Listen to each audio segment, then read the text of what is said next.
great company, and it's an honor to be with you. And we traveled with Darius.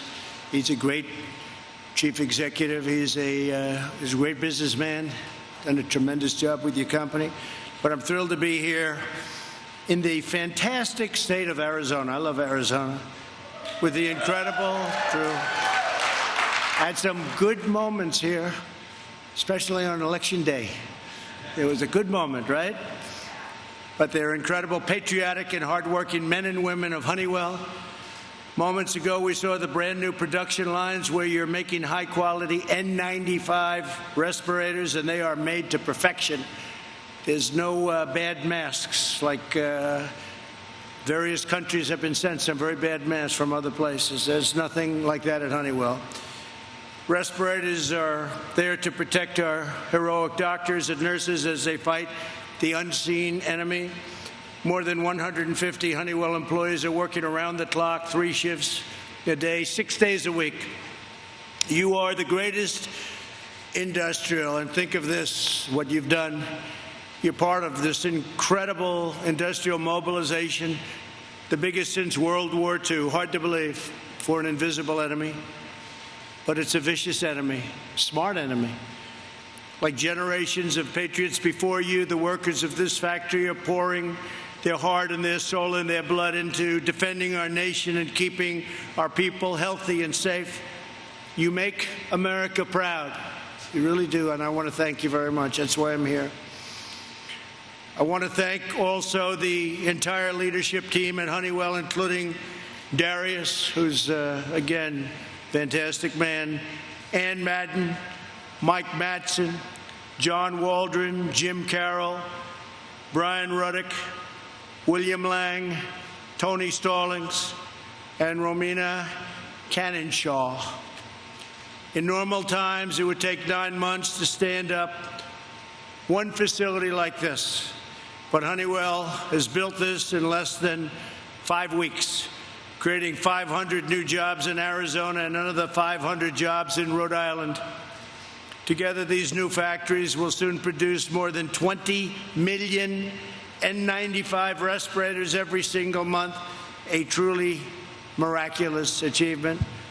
We're grateful to be joined by Secretary of Labor Gene Scalia and Governor Doug Ducey. What a fantastic governor he is. Where is Doug?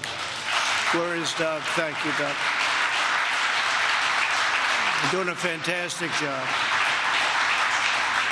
And he already won his election by like 17 points, so I don't have to praise him too much. But I will say that he has been a fantastic governor, and that's, you people recognize it. That's why he had what they say is a walk. It's very good. We're proud of you, Doug. And anything we can do, you're going to call me. We don't have to worry about that. He calls me plenty. He calls me plenty because he's doing his job. But I want to thank you both, and Gene, the job you're doing is fantastic. Thank you both very much. We appreciate it. Thank you, Gene.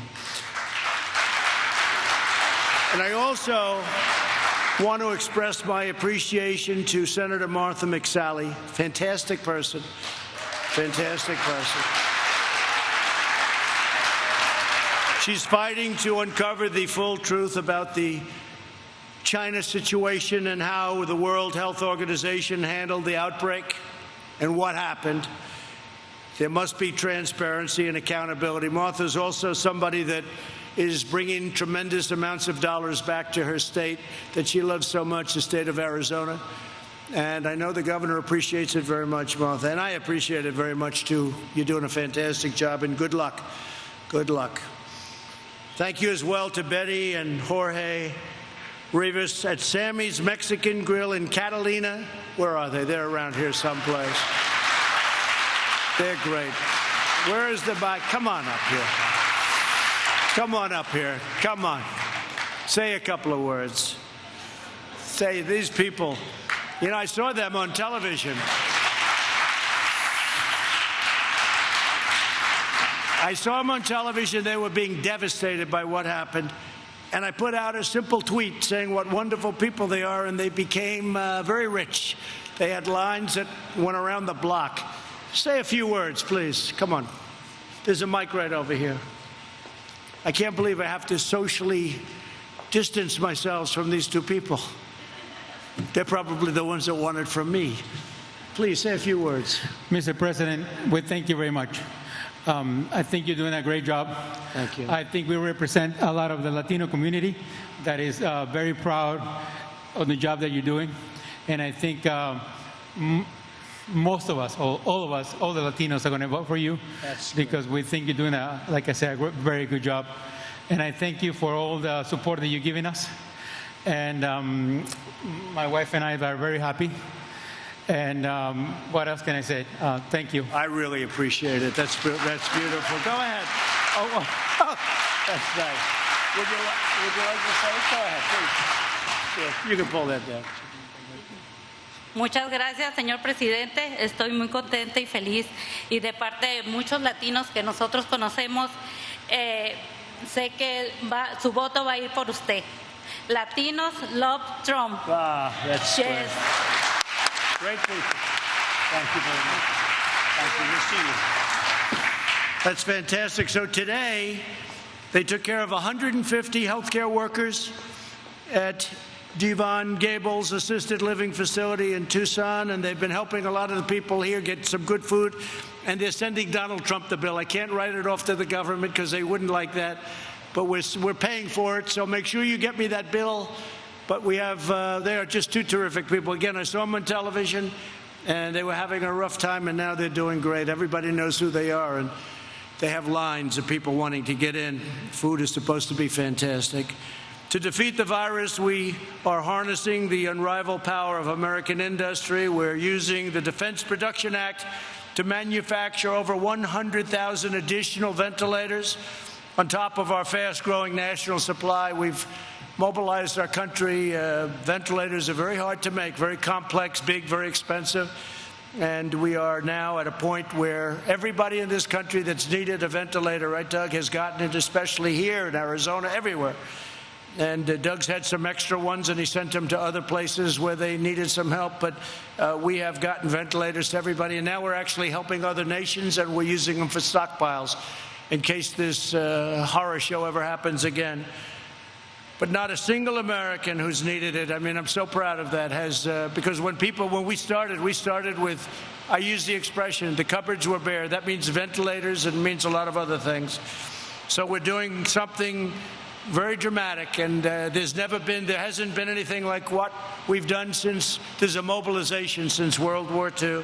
We've dramatically accelerated development of new therapies and potential vaccines, Johnson & Johnson, Oxford, great places, and we have 90 clinical trials underway and hundreds more on the way, and something's going to happen. Tremendous progress is being made. I don't want to talk about it until it's there. We don't want to talk too soon, but I will say, Doug, they really are. They're really, Darius, they're really making progress. You know some of the companies. They're great companies. You know the Johnson & Johnson folks have been really fantastic. They want to get to it fast.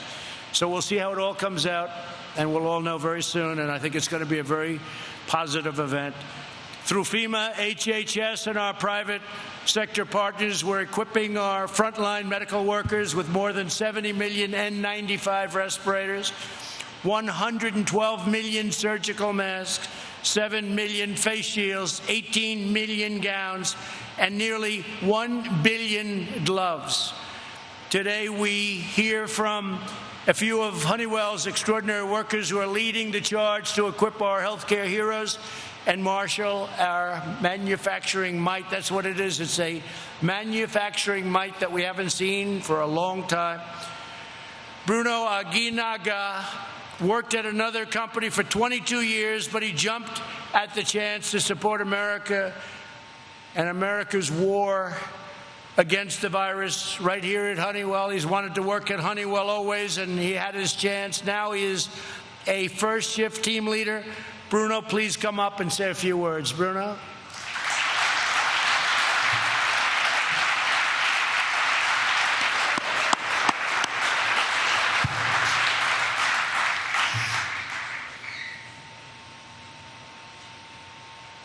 Thanks, Bruno.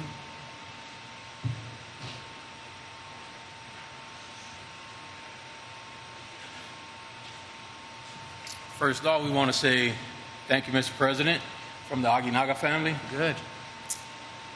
Folks, so I'm here today to just kind of let you know a little bit of my background and the company that I left to support the N95 mask and the fight against COVID-19 with Honeywell. I was employed with Boeing for 22 years out in California, relocated out here in Arizona. Got a little chance to work with the folks out in Boeing Mesa on the Apache helicopter as well. It's when I resigned with the Boeing company after so many years to be a part of the Honeywell team. Here at the Honeywell team, they treat you right. It's great culture, great people. Mr. President, God bless America, right? Thank you. Thank you, Bruno. Great job. Thank you, Bruno. Appreciate it. Thank you very much, Bruno. And the next time I'm here, I think we'll shake hands and we'll hug each other with the job he's doing. Okay, Bruno? Thank you very much. Ursula Warner is a proud Air Force veteran who courageously served her nation in Afghanistan and all around the world. Now she is continuing her legacy of service right here in Phoenix. Ursula, please come up and tell us how you chose Honeywell and why did you do that?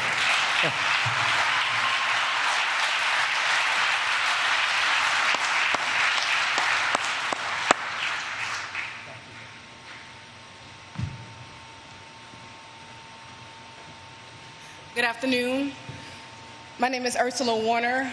I am an operations supervisor here at Honeywell for the N95 site. I have spent over 20 years serving our country, the United States Air Force.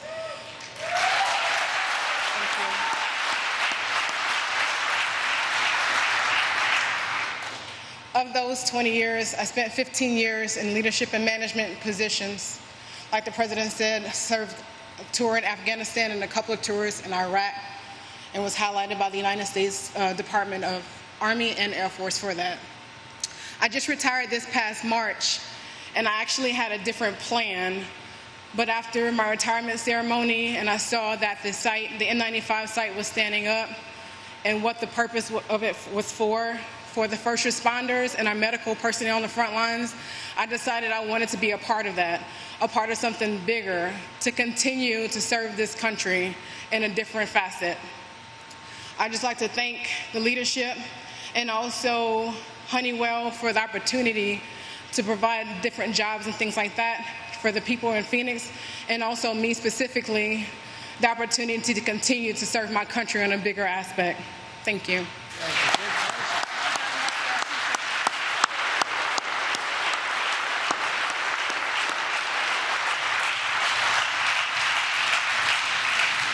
She was retired for about 2 days. Retired. Look how young you are. Retired. Thank you very much. Great job, Ursula. Eric Parks is a Marine Corps veteran and the operations manager at Honeywell's new facility. This is a highly personal mission for Eric. His mother is a nurse. His mother-in-law is a nurse. His brother is a paramedic, and his daughter is about to start her first year of medical school at the University of Arizona. That's one of the great schools. Eric, please come up, please. Thank you.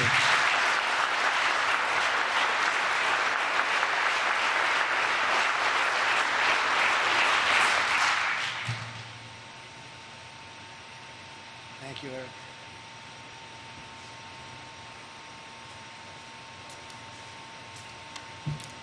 Good afternoon, ladies and gentlemen. My name is Eric Parks, and like Mr. Trump said, I am the operations manager here at this facility. First and foremost, I'd like to thank Mr. Trump for giving this nation the resources, leadership, and guidance that we've needed to navigate through these unprecedented times. Thank you. Thank you very much. Secondly, and more personally to me, I want to thank Honeywell for giving me the opportunity to serve my country again. It fills me with pride to know that the masks that we are going to be producing off of this facility are going to go to first-line responders to help them combat the war against COVID-19. Like Mr. Trump said, this is very personal for me. My mother is a nurse. My mother-in-law is a nurse. My brother is a combat veteran and a paramedic in Tucson. And my daughter has decided that she, too, is going to carry forward the family tradition of serving. The black shirts that the team down here is wearing says, "The future is what you make it." And I am very honored to be a part of the team that is going to make the future safer, not only for my family, but for many others as well. Thank you. Thank you.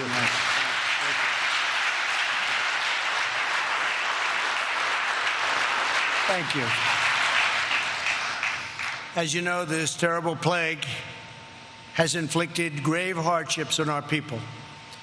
We mourn for every life lost. We pray for every victim.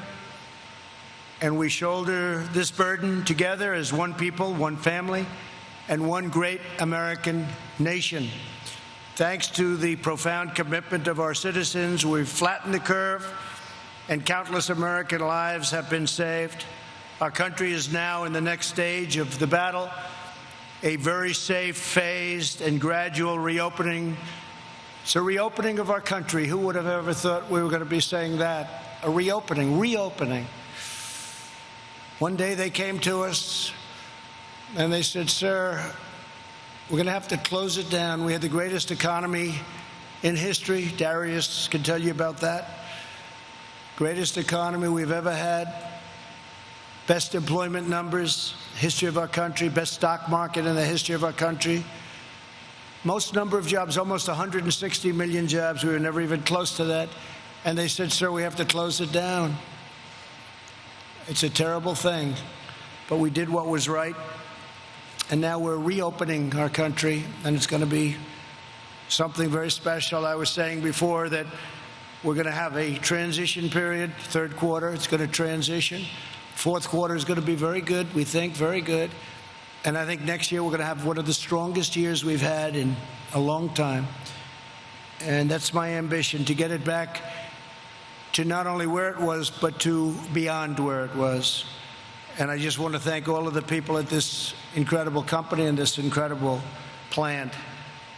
This pandemic has underscored the vital importance of reshoring our supply chains and constructing a powerful domestic manufacturing base. I've been talking about that for a long time.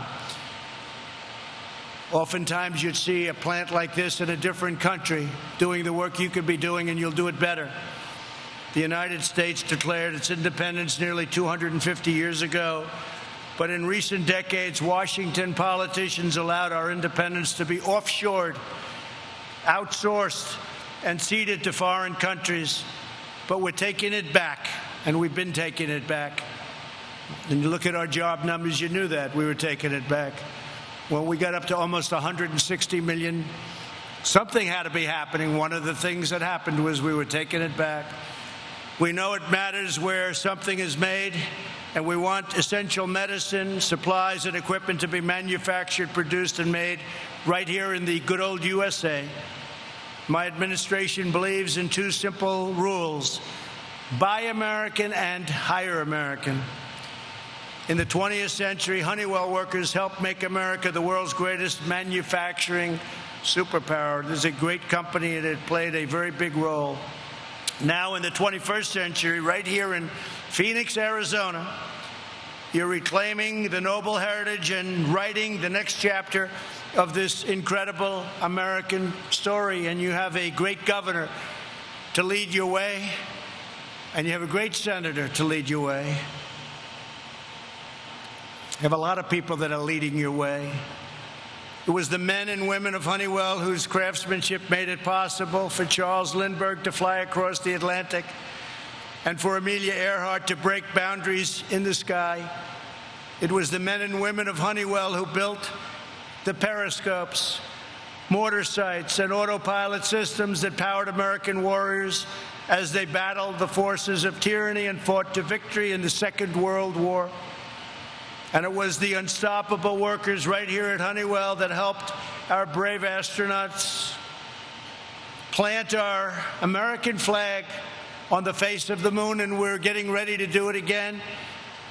But we're really using the moon as a landing pad for its journey and our journey together to Mars. It's happening very soon. Now it is one more time for the men and women of Honeywell who are supplying the weapons, the armor, the sweat, and the skill in our war to defeat the new invisible enemy, a tough enemy, a smart enemy. but nobody's like us and nobody's tough like us. And I said it before and I'll say it again. The people of our country are warriors. With your help, we will vanquish the virus and build a future of greatness and glory. With American heart, American hands, American pride, and American soul. Thank you very much for the incredible job you do. Thank you to Honeywell, to our senator, to our governor. Thank you so much for the incredible job you do, and thank you to the people of Arizona. We will never forget. Thank you very much. Thank you.